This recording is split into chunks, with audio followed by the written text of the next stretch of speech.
Jeff Roberts, Magnolia Hoops, here with the Lighthouse Classic Challenge champions, Moravian Prep. 22 champions, 9th annual Lighthouse Classic. Coach, if you don't care, introduce yourself and your players for us. Coach Ellis, Moravian Prep, 2023 point guard, miniature pit bull, Jordan Marsh. 2024, I'm going to reclass tonight, 6'8", combo forward. What you call him, Big Newt. And he, man, what a coming out party. It's his first game to really play significant minutes, and man, what a night to do it. All right, Coach, I'm going to start out with you here. You guys, first time playing in Mississippi, first time at the Lighthouse, and you get a little bling to take back home. What does that mean for Moravian Prep?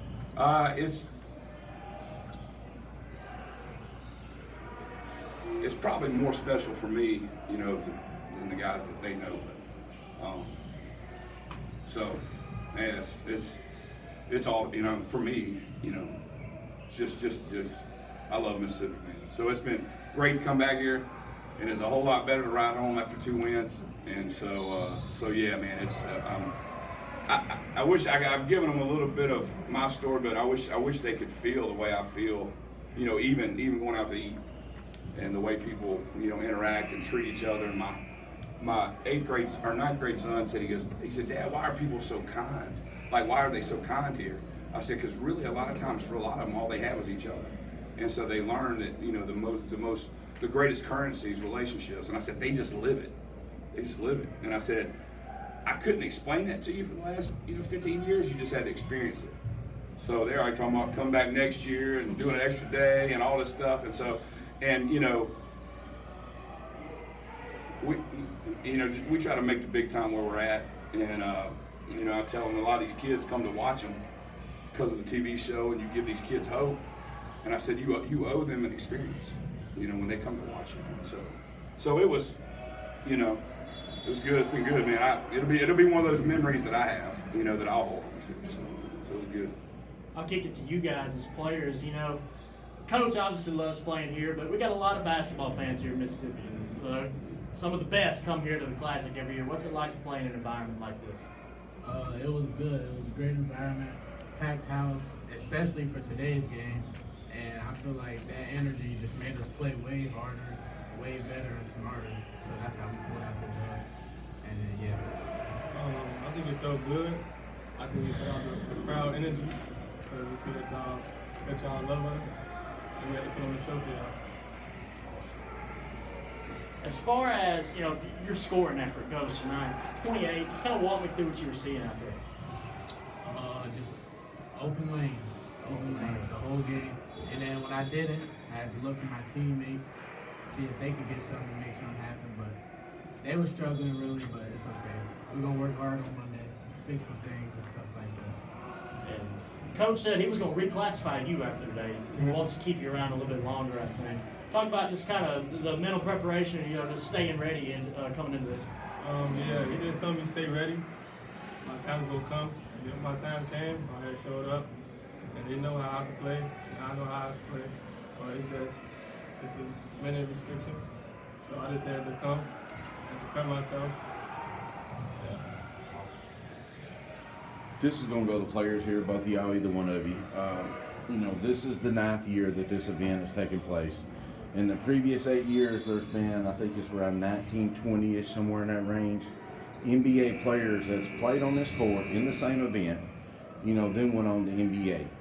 That's a good list for such a short time. You know, you have the beach balls, you have the Arby's Classic, you have, you know, Marshall County Hoops Fest, you have all these events, John Wall over y'all's way. You have all these events that's been going on for years that has a list NBA. This has only been 8 years in that meaning. What is it like for you guys to be able to play an event with NBA players like that where they played?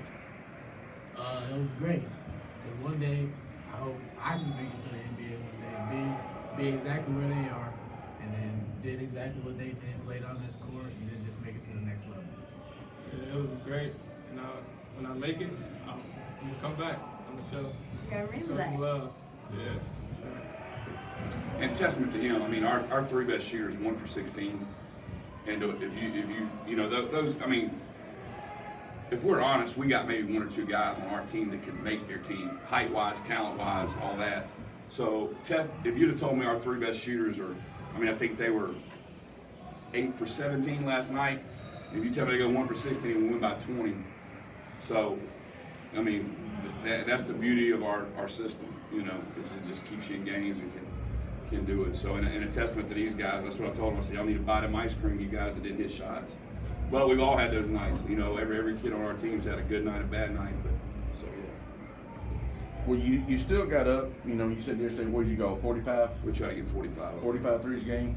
You still got up 43, and I'm going to say this stall ball. Yeah. At the end, you still was able to throw up 43. Right. So didn't make as many as you Yeah. would normally like to make, but that's still impressive. Kind of the way y'all play, the way y'all run, the way y'all jack up shots. How do you think that affected you at the end when you kind of switch gears, switch strategy? 12-1 run. Yep. I think it affected us pretty good. So they call it stall ball, but for people that know basketball, Space and pace. we're spacing it, and we're going to still get to the rim.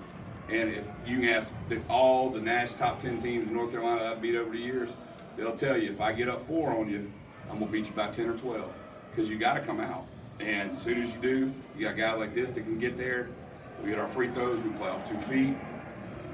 So normally with a shot clock, we'll run it down to 8, and then we get it and we go. So, but I've learned people that make excuses, they're about 1 in 100 against me. So if they would have beat us, there'd have been no excuse. Shot clock, no shot clock, 1 leg, no leg, foul. I'll never make an excuse. And so anyway, I knew when they started making excuses, down 8, it was ball game, And so, but because toughness ain't tough. You can see we ain't the biggest, we ain't the fastest.